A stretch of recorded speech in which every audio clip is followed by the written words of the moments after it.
Así que voy a hacer un repaso breve de lo que estudiamos anoche. ¿Qué profecía estudiamos anoche para los que estuvieron? La profecía de Daniel, el capítulo 7. Vamos a repasar los eventos importantes de Daniel 7. En primer lugar tenemos un león. ¿Qué representa el león? Babilonia. Es decir, la cadena profética comienza con el reino que existe en los días de Daniel. Comienza con Babilonia.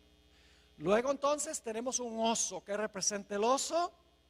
Los medos y los persas que conquistan a Babilonia. Luego tenemos un leopardo. ¿Qué representa el leopardo? Grecia, que conquista al reino de los medos y los persas. Luego tenemos una cuarta bestia espantosa y terrible, que tiene dientes de hierro, que lo conecta con Daniel 2, a donde tenemos las piernas de hierro. Y dice que esta bestia desmenuza, destroza, pisotea todo lo que consigue por el camino. Y esta cuarta bestia tiene 3 etapas consecutivas de dominio. ¿Cuáles son esas 3 etapas de dominio que tiene esta cuarta bestia? En primer lugar, la cuarta bestia gobernando por un periodo sin cuernos. Eso lo estudiamos anoche. La mayoría del tiempo de este cuarto reino, el reino existe sin cuernos.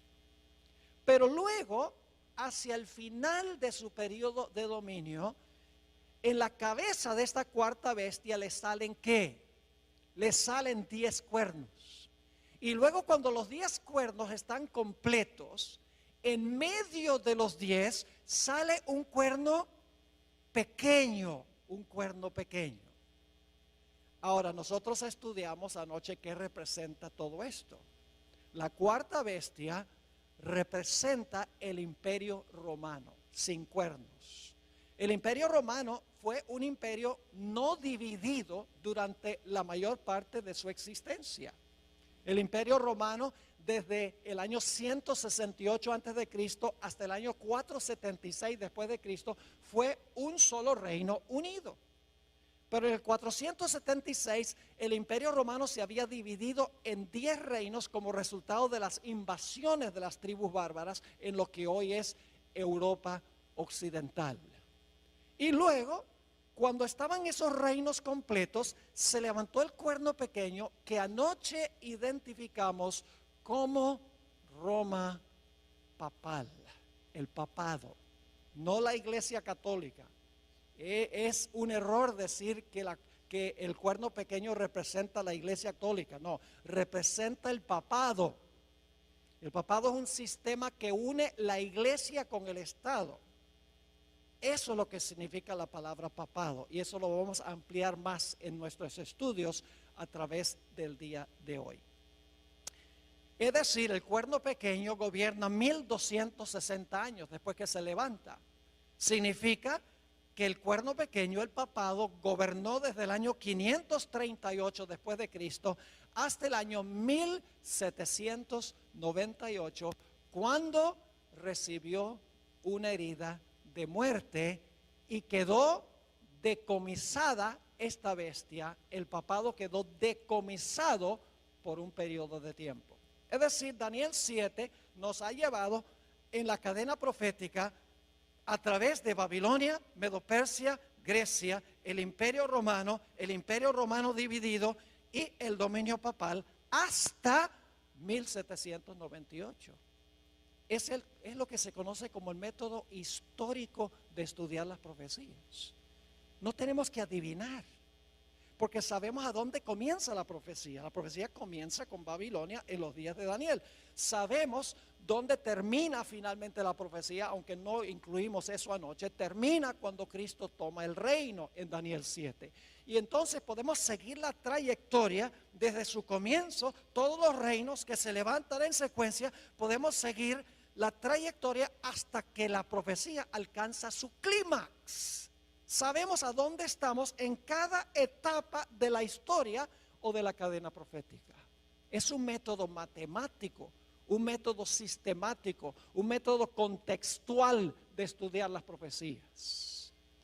Ahora, esta mañana queremos estudiar otra profecía paralela a la profecía de Daniel 7. Me refiero a Apocalipsis 13 y los versículos 1 al 10. Apocalipsis 13 y el versículo 1 al 10. Ahora vamos a leer los versículos 1 y 2 e inmediatamente vamos a ver la conexión con Daniel 7. Es decir, al leer estos dos versículos no nos va a caber duda alguna que hay una conexión entre Apocalipsis 13 y Daniel 7. Vamos a leer los versículos 1 y 2. Dice aquí Juan: me paré sobre la arena del mar y vi subir del mar una bestia que tenía 7 cabezas y 10 cuernos, y en sus cuernos 10 diademas, y sobre sus cabezas un nombre blasfemo.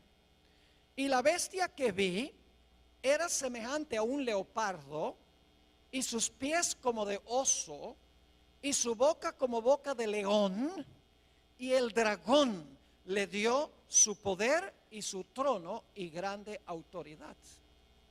¿Cuántas bestias se mencionan aquí en el versículo 2? 4. ¿Se dieron cuenta o no?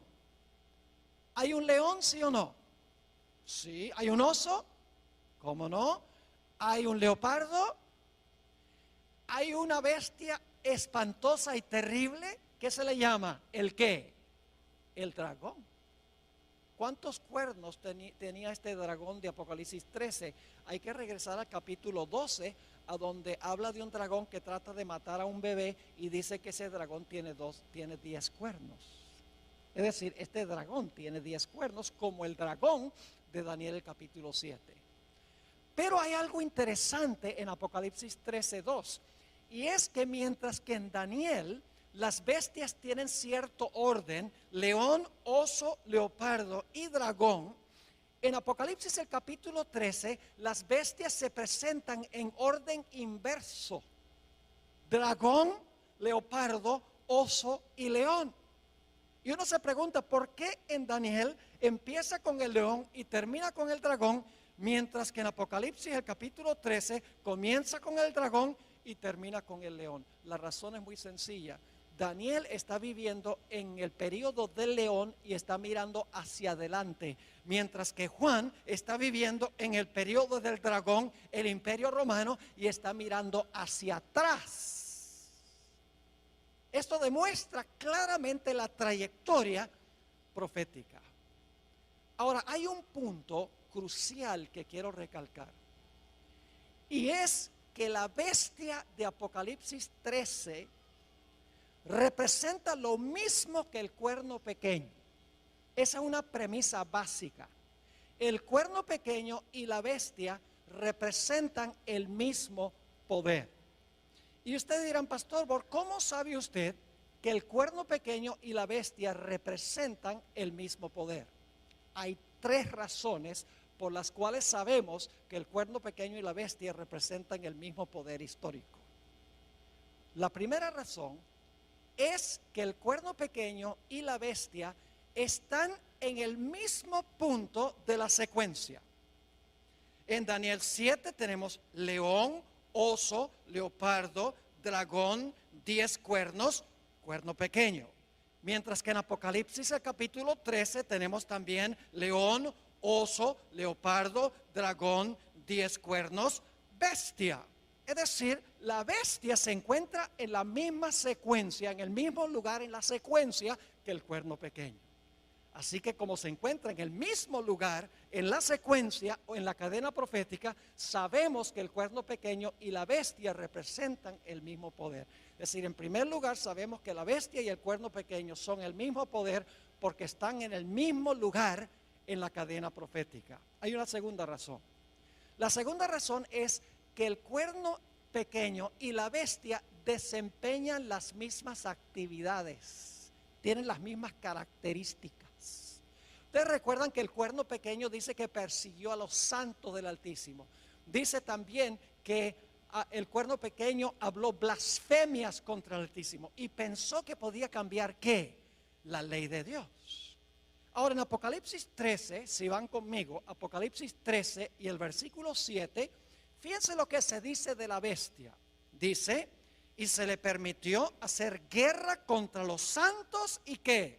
Y vencerlos. ¿La bestia hizo lo mismo que el cuerno pequeño, sí o no? ¿Persiguieron ambos a los santos? Claro que sí. Ahora noten Apocalipsis 13 y el versículo 5, la primera parte. Dice, también se le dio boca que hablaba grandes cosas y blasfemias. ¿La bestia hablaba blasfemias, sí o no? ¿El cuerno pequeño habló blasfemias? Claro que sí. Es decir, que el cuerno pequeño y la bestia desempeñan las mismas acciones. Ahora ustedes dicen, ¿dónde está en Apocalipsis 13 el cambio de la ley? Aparentemente no aparece en Apocalipsis 13, pero sí aparece. En Daniel 7 dice que el cuerno pequeño pensó que podía cambiar la ley. Y nosotros sabemos que ese cambio en la ley primordialmente fue el cambio del día de reposo del sábado al domingo. Ahora yo pregunto en Apocalipsis 13, ¿qué va a imponer la bestia que se levanta de la tierra? Va a imponer la marca de la primera bestia. La marca de la bestia es el cambio que hizo la bestia ¿en qué? En la ley de Dios. Es decir, al final de la historia, los Estados Unidos, vamos a encontrar, va a imponer la marca, va a imponer el cambio en la ley que hizo el cuerno pequeño durante los 1260 años. En segundo lugar, la razón por la cual sabemos que el cuerno pequeño y la bestia representan el mismo poder es porque desempeñan las mismas acciones. La tercera razón por la cual sabemos que el cuerno pequeño y la bestia representan el mismo poder es que ambos gobiernan el mismo periodo de tiempo. Noten Apocalipsis 13 y la última parte del versículo 5. Dice, también se le dio boca que hablaba grandes cosas y blasfemias, y se le dio autoridad para actuar ¿cuánto tiempo? 42 meses. E inmediatamente alguien dice, ese no es el mismo periodo de tiempo, porque el cuerno pequeño gobernó por tiempos, la mitad de un tiempo. Aquí dice que la bestia gobernó por 42 meses. No es lo mismo. Claro que es lo mismo. Se expresa en forma distinta. Anoche vimos que tiempos, la mitad de un tiempo son ¿cuántos años? 3 años y medio. ¿Cuántos días tiene el año bíblico? 360. ¿Quiere decir que iba a gobernar cuánto tiempo? 3 años y medio por 360 da ¿cuánto? 1260. Ahora, si el año bíblico tiene 360 días, ¿cuántos días tiene el mes bíblico? 30. Y dimos evidencia para eso anoche. Ahora, 42 meses multiplicado por 30 días, cada mes, ¿cuánto nos da? 1260 días. Y por si acaso todavía no lo creen, en Apocalipsis 12 claramente dice que la mujer tuvo que huir al desierto porque estaba siendo perseguida y tuvo que huir por 1260 días. 3 formas de comprobar lo mismo. Tiempo es la mitad de un tiempo, 42 meses y 1260 días. Y días representan ¿qué? Años en las profecías. Así que sabemos por 3 razones que el cuerno pequeño y la bestia son lo mismo. Número 1, están en el mismo lugar en la secuencia o en la cadena profética. Número 2, desempeñan las mismas actividades y tienen las mismas características. Número 3, gobiernan durante el mismo periodo de tiempo. Y ustedes dicen, pastor, ¿por qué está enfatizando tanto que el cuerno pequeño y la bestia son lo mismo? Porque Apocalipsis 13 agrega detalles en cuanto al futuro del cuerno pequeño que no están en Daniel 7. Apocalipsis 13 expande lo que está en Daniel 7. Nos da una etapa final del cuerno pequeño que no se encuentra explícitamente en Daniel el capítulo 7. El dominio del cuerno pequeño en su primera etapa terminó en el año 1798. En Apocalipsis 13:10 encontramos una descripción de la terminación de los 1260 años. Dice allí, si alguno lleva en cautividad, va en cautividad. Si alguno mata a espada debe ser muerto. Aquí está la paciencia y la fe de los santos. Cuando terminaron los 1260 años, la Biblia dice que el poder que había llevado cautivo, ahora fue cautivo. El poder que había matado con la espada, ahora es muerto con la espada. Cautiverio y espada son el castigo de la bestia que gobernó durante un periodo de 42 meses. Ahora, ¿qué significa que este poder que llevaba en cautiverio iba a ir en cautiverio? Generalmente, como adventistas, nosotros decimos que el cautiverio representa el hecho de que el Papa Pío VI fue llevado cautivo a Francia, a donde murió en exilio. Generalmente le aplicamos esto específicamente a un papa. Pero mis hermanos y hermanas, esto tiene una explicación mayor. No es meramente un papa el que va a cautiverio en 1798. Es la bestia. Todo el sistema va en cautiverio en 1798. No solamente un papa individual. Ahora, en unos momentos vamos a ampliar más lo que significa que la bestia fue llevada cautiva en 1798 y que recibió una herida de la espada. Hablemos en primer lugar de la espada. ¿Qué representa la espada que la bestia usaba para matar y que le dio la herida mortal a la bestia? Si yo les preguntara qué representa la espada, probablemente muchos dirían, bueno, la espada representa la Biblia, la palabra de Dios. Y en verdad en la Biblia, la espada representa la palabra de Dios. No podemos negar eso. Porque el apóstol Pablo dice en Efesios 6:17 que tomad el yelmo de la salvación y la espada del Espíritu, que es la palabra de Dios. Es decir, en la Biblia la espada puede representar la palabra de Dios, pero aquí en este pasaje no representa la espada la palabra de Dios. La espada que hirió a la bestia no es la Biblia, no es la palabra de Dios. Y usted dice, pero pastor, si claramente Pablo dice que la espada del Espíritu es la palabra de Dios. Escuchen bien, hermanos y hermanas, en la Biblia los símbolos no siempre significan lo mismo. Por ejemplo, si yo les preguntara qué representa un león, ¿qué me dirían? ¿Un león puede representar a Jesús? El león de la tribu de Judá. ¿Puede representar a Satanás? Anda cual león rugiente buscando a quien devorar. ¿Puede representar a Babilonia? ¿Puede representar a Judá, hijo de Jacob?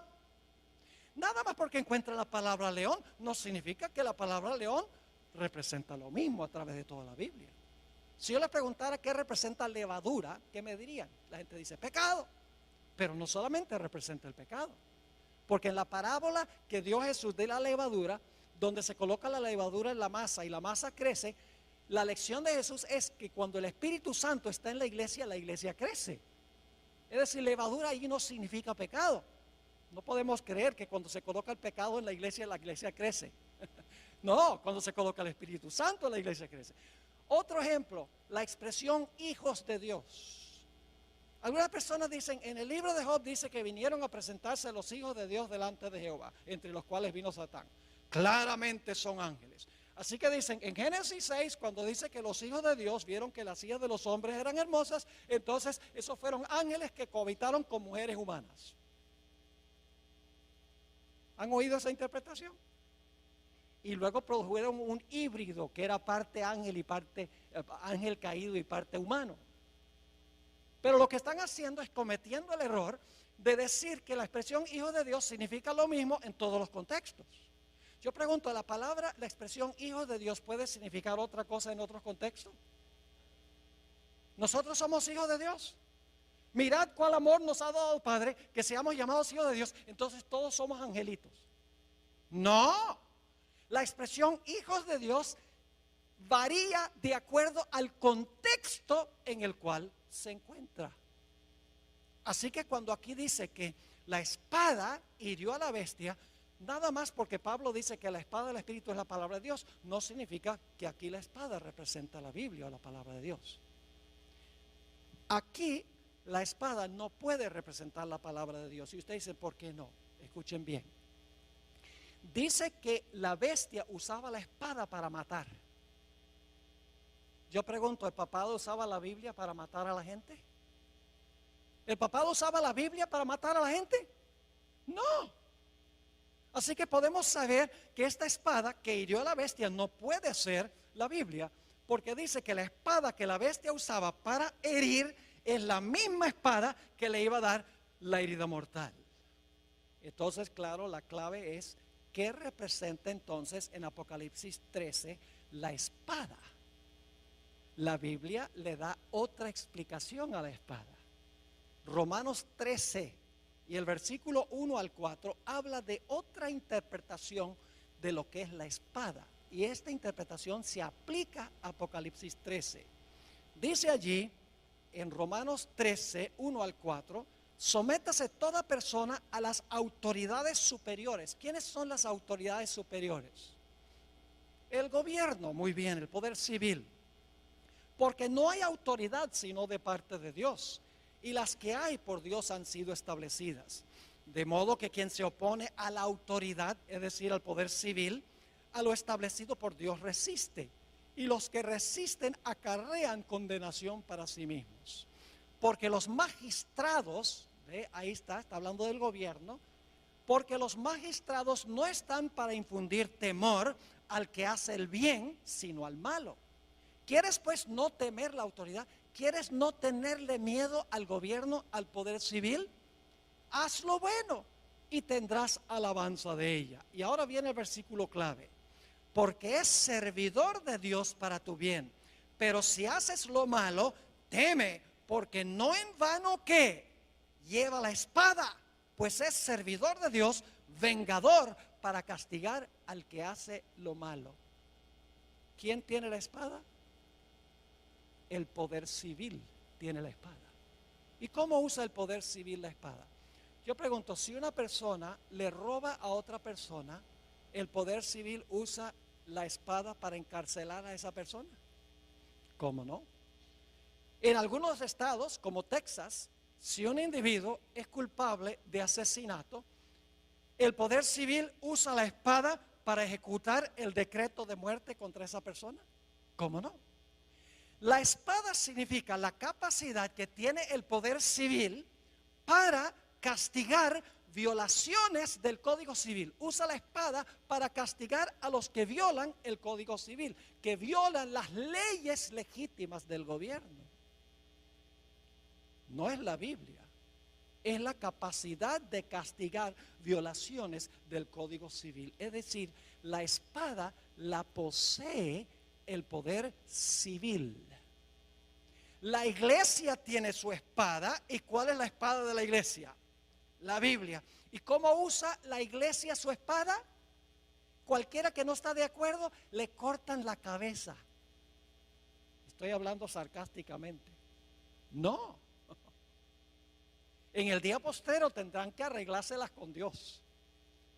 Pero la iglesia se le ha dado la espada, y la espada la usa predicando el evangelio. Yo estoy usando la espada ahora. Pero el poder civil también tiene su espada. Y la espada es la capacidad de castigar violaciones del Código Civil que disturbian el orden social o la paz de la sociedad, la propiedad, la vida, la reputación, etc. Así que en 1798 lo que sucedió fue que el poder civil de Francia,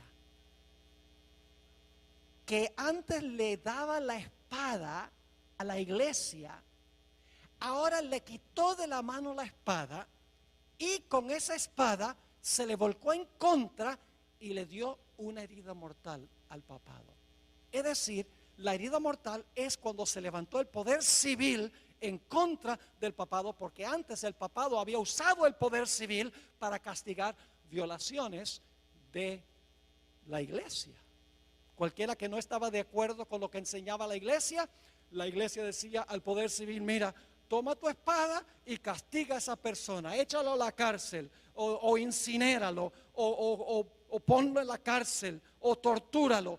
eso es lo que hacía la iglesia, usaba la espada del poder civil para castigar violaciones religiosas.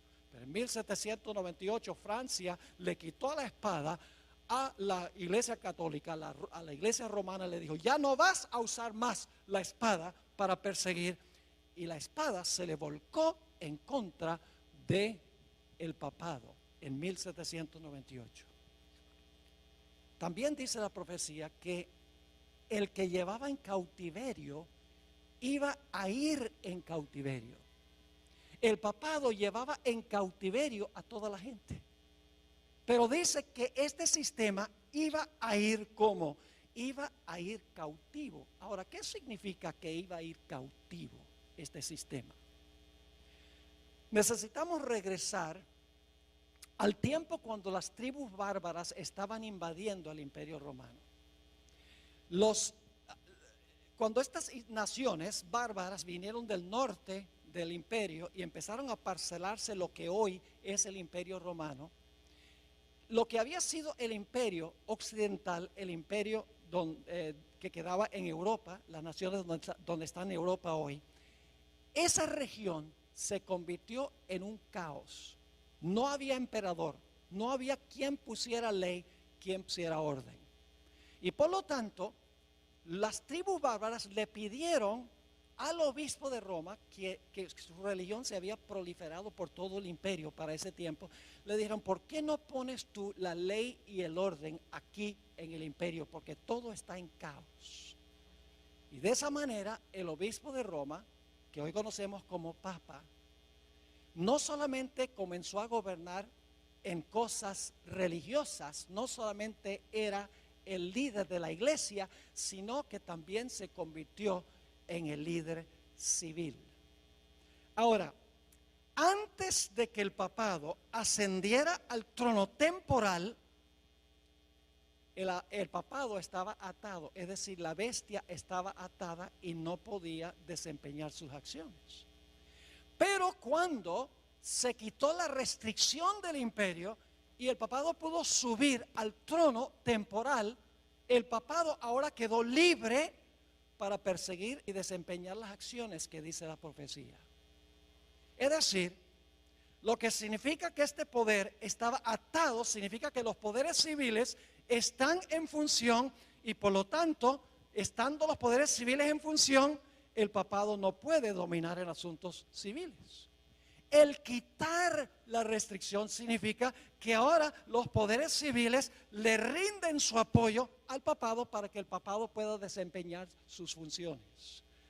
Quiero leerles un par de citas de un cardenal de la Iglesia Católica, Enrique Eduardo Manning, a donde él explica lo que acabo de describir. Dice lo siguiente: cuando las tribus bárbaras, y yo no sé si vamos a tener esto en la pantalla para que la gente pueda ver esta cita, tal vez no la vamos a tener, pero voy a leerlo de todas maneras. Dice que cuando las tribus bárbaras invadieron el imperio, escuchen bien, los pontífices se hallaron solos porque ya no había emperador. Como la única fuente del orden, la paz, la ley y la seguridad. Es decir, cuando los bárbaros invadieron, ahora como no había emperador, no había ley ni orden, dice que el único que podía mantener un poco el orden eran los obispos, es decir, el obispo de Roma, los que llamamos papas hoy, los pontífices. Y ahora escuchen cómo se describe esto. Y desde la hora de esta liberación providencial, ¿qué necesita usted hacer para liberar a alguna persona? La persona tiene que estar ¿qué? La persona tiene que estar cautiva, ¿verdad? Si se va a librar es porque está cautiva. Es decir, cuando el Papa asciende, dice esto, para establecer orden en el imperio, no solamente religioso, sino civil, dice, desde la hora de esta liberación providencial, cuando por intervención divina se le cayeron las cadenas de las manos al sucesor de Pedro. Es decir, cuando ahora el papado no solo gobierna en asuntos religiosos, sino en asuntos civiles, dice que se le caen las cadenas de las manos al sucesor de Pedro, porque antes estaba ¿qué? Encadenado. Como una vez habían caído de las suyas, ningún soberano ha reinado en Roma, sino el vicario de Jesucristo. En otra cita, Manning dice lo siguiente: el papado esperó hasta el momento propicio en que Dios rompiera sus ¿qué? ¿En qué condición estaba el papado antes de ascender al poder civil, de usar el poder civil? ¿Estaba qué? Atado. Dicho sea de paso, aquí tenemos que entender 2 Tesalonicenses 2, donde dice que había uno que detenía para que no se manifestara el hombre de pecado. ¿Lo han leído? ¿Qué era lo que detenía al papado para que no pudiera manifestarse? El poder civil de Roma. Mientras el poder civil de Roma estaba, el hombre de pecado estaba ¿qué? Atado. Cuando es quitado del medio el poder civil y ahora el papado gobierna, ahora es ¿qué? Librado. ¿Están entendiendo o no? Ahora dice, el papado esperó hasta el momento propicio en que Dios rompiera sus ataduras y lo librara de la sujeción a los poderes civiles. ¿De qué es la liberación del papado? Son librados de sujetarse ¿a qué? A los poderes civiles, colocándolo así sobre el trono como dueño de su propia soberanía temporal. En 1798 lo que sucedió fue que la espada del poder civil de Francia, donde antes Francia usaba la espada para defender a la iglesia, el gobierno francés dijo, le quitó la espada y dijo, ya no te vamos a prestar la espada. La espada se levantó en contra del papado, le dio la herida mortal. Y en vez del papado ahora estar libre de ejercer dominio temporal, ahora el gobierno francés y nación tras nación en Europa le pone restricciones, no dejan que la iglesia use el poder civil y por lo tanto se le ponen otra vez las esposas a este sistema y queda encarcelado. Yo pregunto, ¿qué tendría que suceder para que este poder recupere su libertad y se sane de su herida? ¿Qué tendría que pasar? Tendría que recuperar el apoyo de la espada ¿qué? Del poder civil. Y tendría que permitir las naciones del mundo que este poder los use de nuevo y entonces el papado ya no estaría restringido, sino que estaría ¿qué? Libre. Eso fue lo que sucedió en 1798. La iglesia quedó atada en el sentido de que ya no podía usar los poderes civiles. Recibió la herida mortal de la espada porque la espada ya no se prestó para ser usada por la iglesia para perseguir a aquellos que no concordaban con ella. Pero la profecía de Apocalipsis 13 nos dice que habrá otra etapa del cuerno pequeño o de la bestia. Apocalipsis 13 y el versículo 3 nos dice, después vi otra bestia, antes de eso, 13:3, vi una de sus cabezas como herida de muerte. Y ahora escuchen lo que sucede. Pero su herida mortal fue sanada y se maravilló toda la tierra en pos de la bestia. Yo pregunto, ¿este poder va a recuperar su dominio? Sí. Recibió una herida mortal en 1798. Fue a cautiverio. Los poderes civiles ya no podían ser usados por este sistema. Pero la Biblia nos dice que este poder que recibió una herida de muerte, su herida mortal será sanada y toda la tierra se maravillará en pos de este sistema. Y claro, surge la pregunta, ¿cómo puede suceder esto? ¿Qué nación en su sano juicio le devolvería la espada y la libertad a este sistema tan despótico? Ahora llegamos a un punto, hermanos y hermanas, que parece casi increíble lo que vamos a estudiar en los próximos minutos. En Apocalipsis 13:11, inmediatamente después de hablar de la herida mortal y el cautiverio de la bestia, habla de una segunda bestia que se levanta de la tierra. Vamos a leer Apocalipsis 13:11. Después vi otra bestia que subía de la tierra y tenía 2 cuernos semejantes a los de un cordero, pero hablaba como un dragón. Ahora, ¿qué representa esta segunda bestia de Apocalipsis 13? Les voy a dar las características rapidito. En primer lugar, tiene que levantarse alrededor del año 1798, porque dice que después de ver a la primera bestia, vio levantarse a esta segunda bestia. Es decir, este poder tiene que levantarse alrededor del año 1798, cuando la primera bestia recibe su herida mortal. En segundo lugar, esta bestia que se levanta de la tierra tiene que levantarse en un lugar distinto que las primeras bestias. Las primeras 4 bestias se levantaron en Asia y en Europa. Los primeros 2 poderes son asiáticos. Los 2 siguientes poderes son europeos. Pero esta bestia no se levanta del mar a donde se levantaron las primeras bestias. Se levanta de la tierra. Tiene que levantarse en otro sitio distinto. Este poder tiene que ser una superpotencia mundial políticamente, porque va a mandar a todo el mundo a adorar a la primera bestia. Tiene que ser una potencia económica, porque va a poder prohibir comprar y vender a nivel global. Tiene que ser una superpotencia militar, porque va a imponer el decreto de muerte contra aquellos que no adoren a la primera bestia y reciban su marca. También sabemos que esta segunda bestia es más joven que la primera bestia. La primera bestia tuvo una larga trayectoria, 1260 años, recibió su herida mortal y luego se levanta, está retoñando después de 1798 esta bestia que se levanta de la tierra. La segunda bestia es más joven que la primera bestia, pero es contemporánea con la primera bestia. Ahora, lo más insólito e increíble, mis hermanos y hermanas, es que esta segunda bestia que se levanta de la tierra va a ayudar a la primera bestia a recuperar el poder que perdió, a recuperar su libertad y su espada. Ustedes dicen, ¿cómo sería posible eso?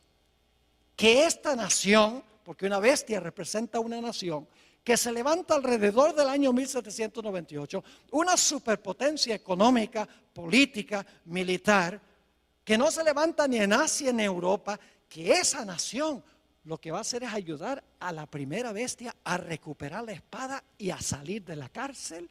¿Cómo es posible tal cosa? Es lo que la profecía dice. Ahora escuchen, las bestias de Daniel 7, cada una pelea con la bestia anterior para quitarle el poder. El oso acaba con el león. El leopardo acaba con el oso. Y la bestia espantosa y terrible acaba con el leopardo.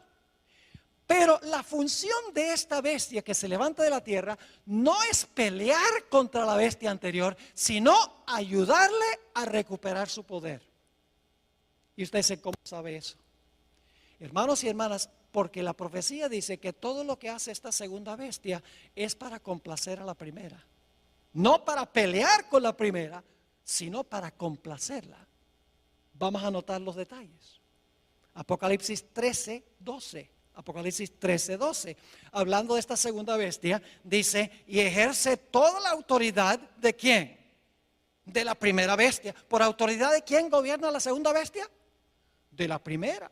Dice, ejerce toda la autoridad de la primera bestia y luego dice, en presencia de ella. Esa expresión, según algunas versiones, significa a favor de ella. Es decir, esta bestia que se levanta de la tierra, en primer lugar, ejerce la autoridad de la primera bestia. Todo lo que hace es con el fin de favorecer a la primera bestia. Y luego sigue diciendo, y hace que la tierra y los moradores de ella adoren a la primera bestia. Fíjese, ejerce la autoridad de la primera bestia. Lo que hace, lo hace en presencia de la primera bestia. Además de eso, manda a todos a adorar a la primera bestia. ¿Y sabe qué más hace? Una imagen de la primera bestia. Impone la marca de la primera bestia. ¿Cuál es la función de esta segunda bestia?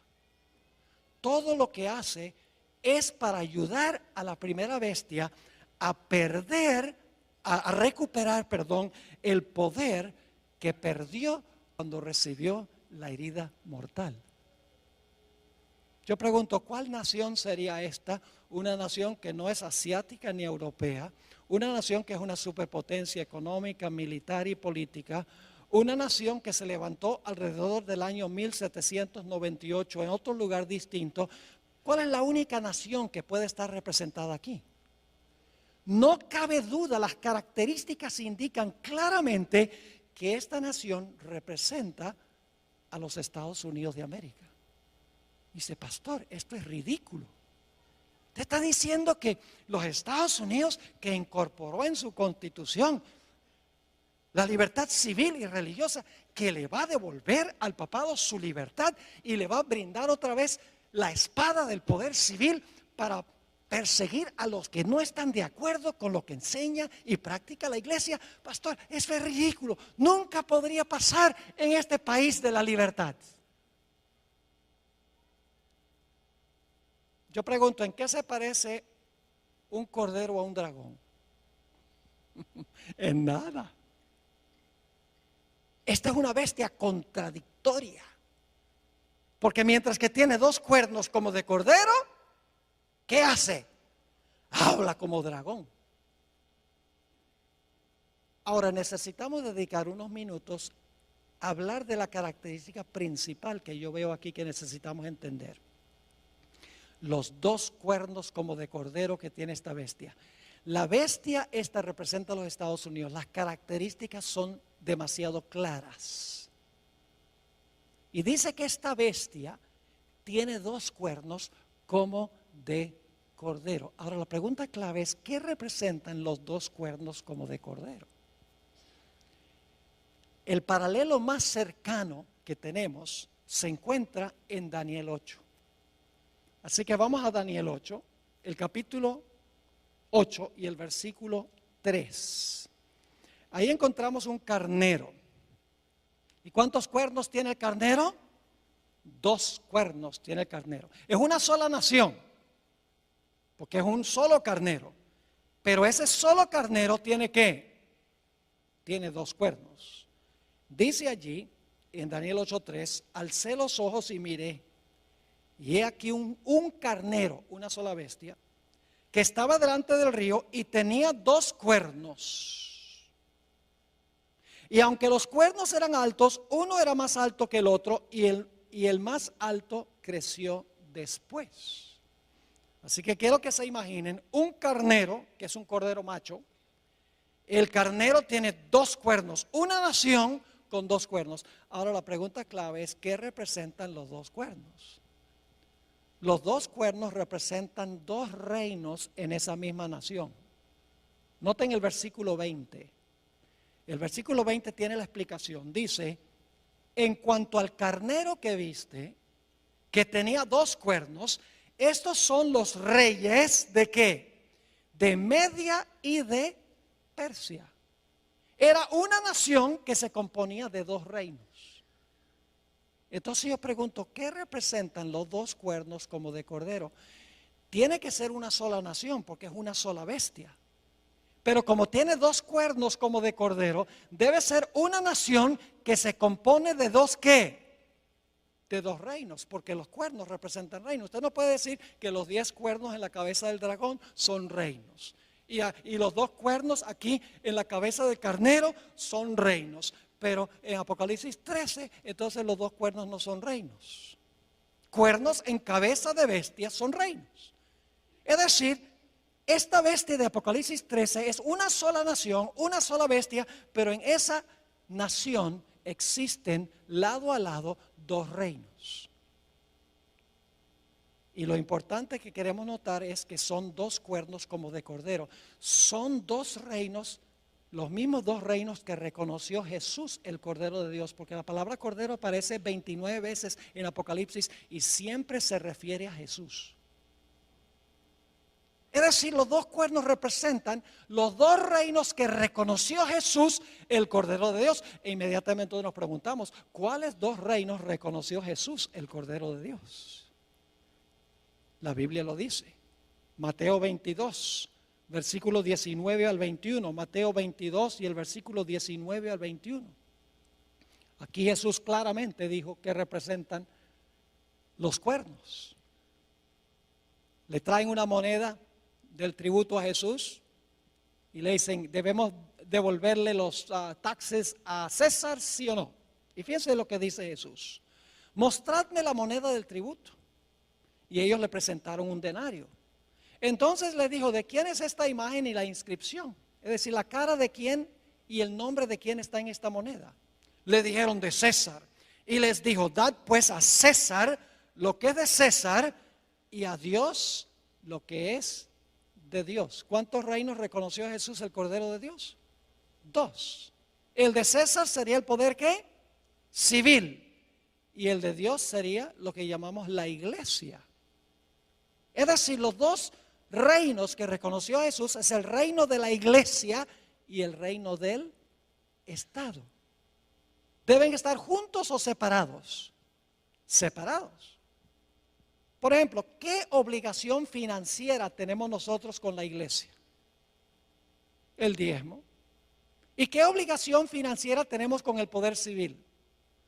Los impuestos. Yo pregunto, ¿sería apropiado que la iglesia le dijera al poder civil, mira, danos un porcentaje de los taxes? No. ¿Sería lícito que el poder civil le dijera a la iglesia, tiene que devolverme un 20% del diezmo? No. Cada reino funciona en su propia esfera, separado uno del otro. Es una sola nación, los Estados Unidos, pero en esa sola nación existen 2 reinos, la iglesia y el poder civil. Y ¿saben algo? Yo vivo en los Estados Unidos y soy ciudadano de 2 reinos. Yo soy ciudadano de los Estados Unidos porque nací en Wisconsin. Y soy ciudadano de la iglesia también porque me bautizó y soy miembro de la iglesia adventista del séptimo día. En una misma nación pertenezco a 2 reinos, la iglesia y también el Estado. ¿Están entendiendo lo que significan los 2 cuernos? Representa el hecho de que en una sola nación, los Estados Unidos, va a existir la idea de 2 reinos separados uno del otro. El gobierno, el poder civil, y la iglesia, el poder religioso. Y escuchen bien, el Señor Jesucristo rehusó la idea de que la iglesia usara el poder civil, la espada del poder civil, para defender su reino. Desde un comienzo de su ministerio, el diablo le ofreció a Jesús todos los reinos del mundo. ¿Y qué dijo Jesús? Apártate de mí, Satanás. Yo no vine a tomar las riendas del poder civil, yo vine a establecer mi iglesia. Jesús reconoció la existencia de 2 reinos. Noten Juan 18:36. Aquí Jesús está en una entrevista personal con Pilato y Pilato le pregunta, bueno, ¿eres tú un rey, Jesús? Y fíjense lo que dijo Jesús. Mi reino no es de este mundo. ¿Cuántos reinos reconoció Jesús? 2. El de él y ¿cuál? El del mundo. Mi reino no es de este mundo. Si mi reino fuera de este mundo, mis servidores pelearían, usaría la espada, en otras palabras, para que yo no fuera entregado a los judíos, pero mi reino no es de aquí. Pero ¿saben lo que querían los judíos? Los judíos constantemente querían que Jesús se apropiara del poder civil, del poder del gobierno, que usara la espada para imponer su religión. Jesús dijo, yo no vine a eso. Yo vine a establecer un reino, mi iglesia. La hermana White dice que Jesús se mantuvo separado de la administración del gobierno civil de Roma. Nunca vemos a Jesús apelando a Roma para defender su reino. Jamás. Sus propios discípulos manifestaron que ellos querían usar la fuerza del poder civil para castigar al que no estaba de acuerdo con el reino de Jesús. Santiago y Juan, los hijos del trueno, cuando Jesús estaba en su último viaje a Jerusalén, Jesús quería pasar por algunas aldeas samaritanas para cortar camino a Jerusalén y pidió permiso y las aldeas dijeron, no puedes pasar por aquí. Santiago y Juan se indignaron y le dieron a Jesús, ¿cómo se les ocurre a esas aldeas decirle no a nuestro Mesías? ¿Quieres que llamemos fuego del cielo y quememos esas ciudades? Querían usar la fuerza para imponer su religión. Cuando Jesús alimentó a los 5,000, Judas, el cabecilla, revolvió a la muchedumbre para que tomaran a Cristo y lo hicieran rey. La Biblia dice que Jesús se fue, no había venido para ser rey. Y cuando Jesús estaba en Getsemaní y vinieron a arrestar a Jesús, el apóstol Pedro saca la espada y le tira un zarpazo al siervo del sumo sacerdote y le cortó la oreja. Y créame, no le estaba tratando de cortar la oreja, le quería cortar la cabeza, pero le falló la puntería, porque era pescador y no soldado. ¿Y qué le dijo Jesús? Bien hecho, Pedro. Y le dijo a los otros discípulos, tomen ustedes también la espada, defiendan mi reino. No. Jesús dijo algo muy parecido a lo que leímos en Apocalipsis. Dijo, guarda tu espada en su lugar, porque el que mata la espada, a espada será muerto. Apocalipsis 13:10 está en los evangelios. El Señor Jesucristo no vino a este mundo para establecer su reino usando la espada del poder civil. Pero yo pregunto, después de algunos siglos, ¿qué hizo la iglesia? La iglesia se tornó apóstata porque ascendió al trono, fue librado de los poderes civiles y ascendió ahora para gobernar, salió de la cárcel, fue librado y ahora gobierna en asuntos civiles y usa la espada del poder civil para imponer su religión. Eso pasó en los días de Constantino. En adelante la iglesia se tornó apóstata. Y el reino que Jesús había rechazado, ahora el obispo de Roma dijo, yo lo acepto. ¿Están entendiendo lo que significa la liberación de este sistema? Lo que significa el tomar la espada. Mis hermanos y hermanas, lo que sucedió en 1798 fue que el poder civil le quitó el apoyo de la espada al papado. Dijo, ya no nos vas a usar más. Y como ya no lo podía usar más, este poder quedó cautivo, quedó amarrado. El mismo libro de Apocalipsis explica qué significa estar atado o estar librado. Permítame mencionar brevemente eso y luego terminamos. Yo pregunto, ¿el diablo hoy en día está suelto causando desastres? ¿Por qué puede Satanás hoy en día causar tantos desastres? Porque él tiene gente que lo apoya, ¿sí o no? Mientras tiene sus gentes, primordialmente los reyes de la tierra, está libre. Pero ¿qué sucede en la segunda venida de Jesús? Todos los que lo apoyan, ¿qué? Van a quedar muertos. Y como resultado, ¿qué va a pasar con Satanás? Dice que desciende un ángel del cielo con una gran cadena en su mano y lo amarra y lo echa en la prisión. Cuando Satanás no tiene quien lo apoye, está atado. Pero yo pregunto, ¿después del milenio va a ser desatado? ¿Qué significa el hecho de que va a ser desatado? Significa que ahora todos los impíos van a ¿qué? A resucitar. Ahora tiene quien los apoye. Y por lo tanto dice, será soltado de su prisión. Cuando el papado tenía el apoyo de los poderes civiles, estaba ¿qué? Libre para hacer sus acciones que menciona la Escritura. Pero cuando recibió la herida mortal, cuando perdió el apoyo del poder civil, ¿qué sucedió? Quedó ¿qué? Atado. Pero yo pregunto, ¿va a llegar el momento en que va a ser desatado? Sí, cuando los poderes civiles le brinden otra vez su apoyo. ¿Me están entendiendo lo que estoy diciendo? Según de Tesalonicenses 2 es un capítulo supremamente importante para entender esto. Mis hermanos y hermanas, Jesús vino solo para establecer un reino espiritual, la iglesia. Y que la iglesia usara la espada del Espíritu, que es la palabra de Dios. Nunca usar el poder civil. Pero la Biblia dice que este poder, el papado, que imperó por 1260 años, su herida mortal se va a sanar. Y no solo Europa, sino todo el mundo se va a maravillar en pos de este sistema. Y yo les digo, yo fui a Filadelfia cuando vino el Papa y les puedo asegurar que lo vi con mis propios ojos. Cómo esta profecía se puede cumplir. Esta tarde voy a compartir un poco más de detalles con ustedes. Jesús vino a implantar los principios de su reino en el corazón del ser humano. Termino con un versículo, dos versículos.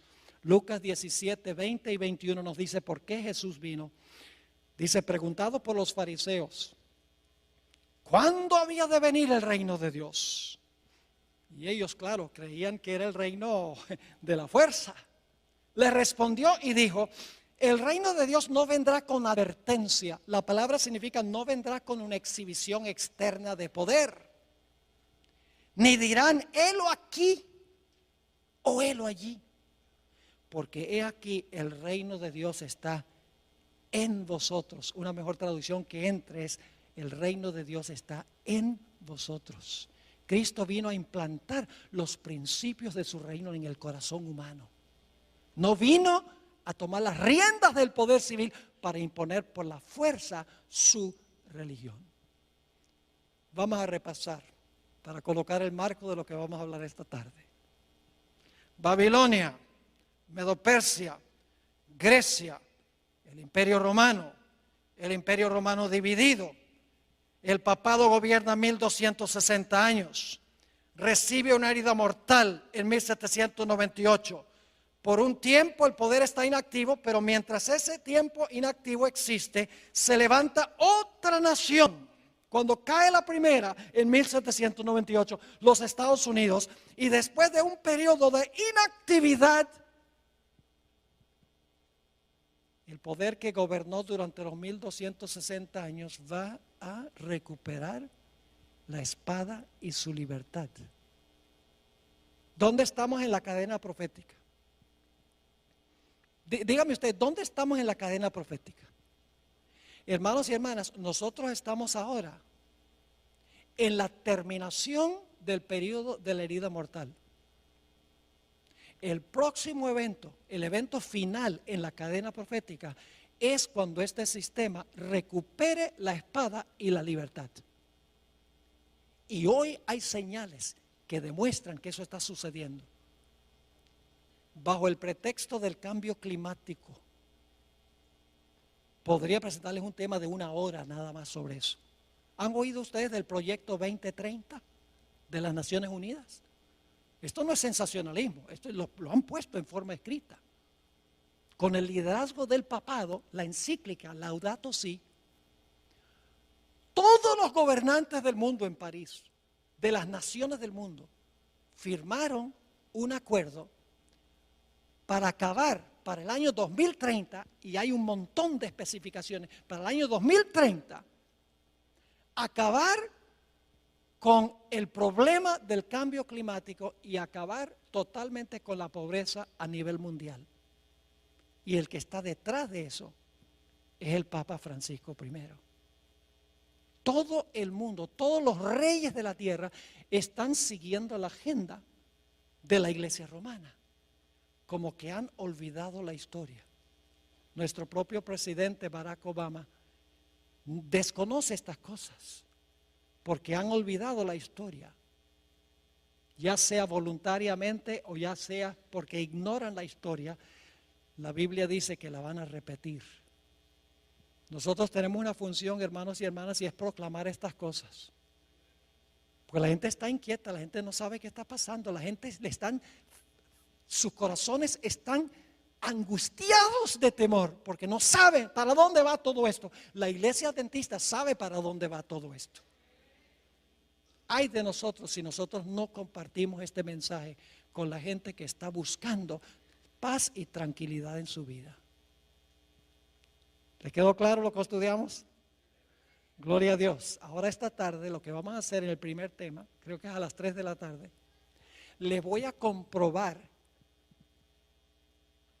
leyendo citas de los fundadores constitucionales de los Estados Unidos, a donde ellos vez tras vez en sus escritos dicen: lo que caracteriza a esta nación es que hay dos reinos, la iglesia y el Estado, separados uno del otro. Lo dice la primera enmienda de la Constitución de los Estados Unidos. Ahí están los dos cuernos como de cordero. En la misma Constitución de los Estados Unidos están los dos cuernos. Y en los escritos de George Washington, está en los escritos de Benjamin Franklin, está en los escritos de James Madison, de Thomas Jefferson, de Juan Adams. Todos se refieren a estos dos cuernos: libertad civil y libertad religiosa, separando la iglesia del Estado. El papado dice: no, lo que tenemos que hacer es unir la iglesia con el Estado. Eso es lo que hace que el papado sea papado. Es que es capaz de unir la iglesia con el poder civil para imponer por la fuerza su religión y sus prácticas. Quiero aclarar que no me estoy refiriendo aquí a las personas que pertenecen, individuos que pertenecen a esta iglesia. Yo creo que usted ama a Jesús, le sirve lo mejor que puede de acuerdo al conocimiento que tiene. Esto no es un ataque contra personas que están dentro de este sistema, que la gente desconoce esto, pero Dios llama a esa gente a salir de ese sistema una vez que conocen la verdad. Oremos. Padre Celestial, gracias te damos por la claridad de la cadena profética. No tenemos que especular, ni adivinar, ni conjeturar, ni sensacionalizar. Todo está en su orden exacto, como ha sucedido y sucederá. Padre, no es suficiente conocer estas cosas. Necesitas, a través de tu Santo Espíritu, que nuestra vida espiritual se caliente, que sintamos este celo por proclamarle al mundo estas grandes verdades, para que puedan tener una relación más estrecha contigo y puedan formar un carácter a prueba de fuego. Gracias te damos, Señor, por el privilegio de estar en este lugar tan cómodo. Pronto este privilegio terminará. Ayúdanos, Señor, en estos tiempos de relativa prosperidad a aprovechar los privilegios que tú nos concedes y a cumplir nuestra responsabilidad. Gracias, Padre, por habernos acompañado y por acompañarnos esta tarde. Te lo pedimos en el precioso nombre de nuestro Señor y Salvador Jesús. Amén. Amén.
is the crazy thing for me now? It is spending time with you. I want to stay with you forever so that I can see you, love you, and care for you. Do you know what is the crazy thing for me now? It is spending time with you. I want to stay with you forever so that I can see you, love you, and care for you. I feel magical when you are around me. I feel that there is a connection of the heart and soul.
I have seen love before, but I never felt that great before. I can say proudly that I love you and your love is great.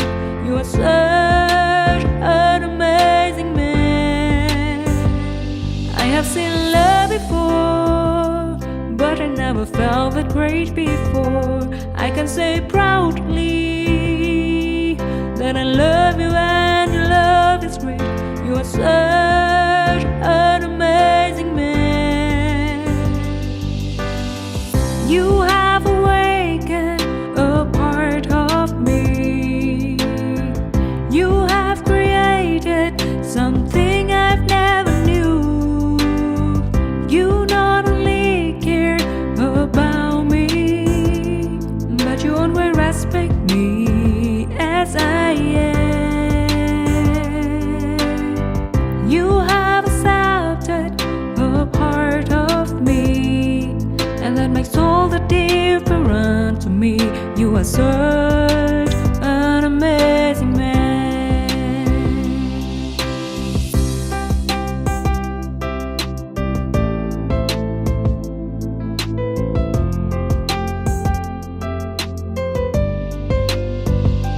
I have seen love before, but I never felt that great before. I can say proudly that I love you and your love is great. You are such an amazing man.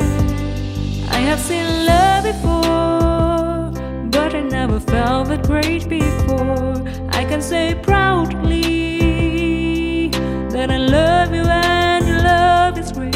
You are such an amazing man. You have awakened a part of me. You have created something I've never knew. You not only care about me, but you always respect me as I am. You have accepted a part of me, and that makes all the difference to me. You are such an amazing man. You have awakened a part of me. You have created something I've never knew. You not only care about me, but you always respect me as I am. You have accepted a part of me, and that makes all the difference to me. You are so